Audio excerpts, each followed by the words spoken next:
Hello everyone, welcome to Sanmarga classes.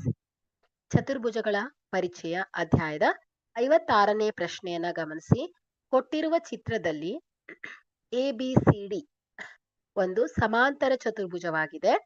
X, Y, Z ಮತ್ತು P ನ ಅಳತೆಗಳನ್ನ ಕಂಡುಹಿಡಿಯಿರಿ. ಓಕೆ, ಸೊ ಇಲ್ಲಿ ನಾವು ಮೊದಲನೇದಾಗಿ ಝೆಡ್ ಅನ್ನ ಫೈಂಡ್ ಔಟ್ ಮಾಡೋಣ. ಓಕೆ, ಯಾಕಂದ್ರೆ ಇಲ್ಲಿ ಕೋನ ABE ಒಂದು ಸರಳ ರೇಖೆಯ ಮೇಲಿದೆ ಅಲ್ವಾ?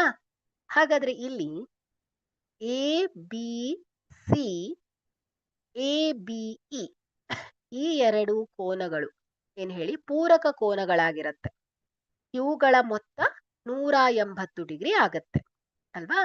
ಸೊ ಇಲ್ಲಿ ಒಂದು ಕೋನ ಗೊತ್ತಿದೆ, ಇವುಗಳ ಮೊತ್ತ 180 ಡಿಗ್ರಿಗೆ ಸಮನಾಗತ್ತೆ ಅಂತ ಗೊತ್ತು. ಹಾಗಾದ್ರೆ ನಾವಿಲ್ಲಿ ಝೆಡ್ ಅನ್ನ ಫೈಂಡ್ ಔಟ್ ಮಾಡ್ಬೋದು ಅಲ್ವಾ? ಸೊ ಈಗ ನಾವು ABC ಕೋನ ABC ಪ್ಲಸ್ ಕೋನ CBE ಪೂರಕ ಕೋನಗಳಾಗಿರುತ್ತೆ. ಒಂದು ಸರಳ ರೇಖೆಯ ಮೇಲಿದೆ ABE ಕೋನ, ಹಾಗಾಗಿ ಇವುಗಳ ಮೊತ್ತ 180 ಡಿಗ್ರಿ. ಓಕೆ, ಸೊ ABC ಏನ್ ಹೇಳಿ Z ಪ್ಲಸ್ CBE ಅಳತೆ 110 degree is equal to 180 degree.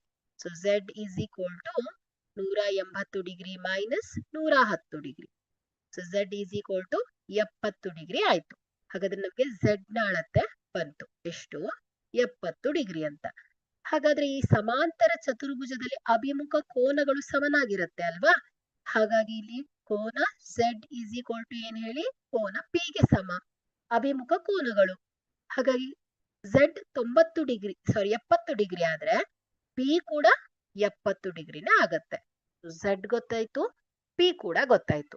So ಈಗ ನಾವು Y ಅನ್ನ ಫೈಂಡ್ ಔಟ್ ಮಾಡ್ಬೋದು, X ಅನ್ನ ಕೂಡ ಫೈಂಡ್ ಔಟ್ ಮಾಡ್ಬೋದು. ಯಾಕಂದ್ರೆ Z ಮತ್ತು Y ಏನ್ ಹೇಳಿ ಪಾರ್ಶ್ವ ಕೋನಗಳು. ಸೊ ಪಾರ್ಶ್ವ ಕೋನಗಳ ಮೊತ್ತ 180 ಡಿಗ್ರಿ ಆಗಿರುತ್ತೆ. Okay, so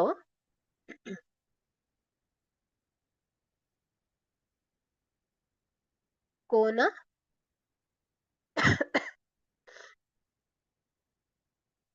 Y plus Z,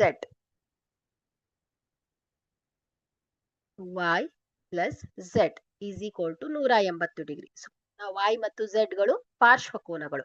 okay, so ಇಲ್ಲಿ Y ನ ಅಳತೆ ಪ್ಲಸ್ Z, ಸೊ ಇಲ್ಲಿ Z 70 degree, Y plus 70 degree is equal to 180 degree. So Y is equal to 180 degree minus 70 degree. So Y is equal to 110 degree. Okay, so ಇಲ್ಲಿ X is equal to Y, ಯಾಕಂದ್ರೆ X ಮತ್ತು Y ಗಳು ಅಭಿಮುಖ ಕೋನಗಳಾಗಿರೋದ್ರಿಂದ Y ಎಷ್ಟಿರುತ್ತೋ X ನ ಅಳತೆ ಕೂಡ ಅಷ್ಟೇ ಇರತ್ತೆ. ಹಾಗಾಗಿ X is equal to Y is equal to 110 degree ಆಗತ್ತೆ. ಹಾಗಾದ್ರೆ ಇಲ್ಲಿ X is equal to 110 degree, Y is equal to 110 degree, Z is equal to 70 degree, P is equal to 70 degree. Okay, thank you.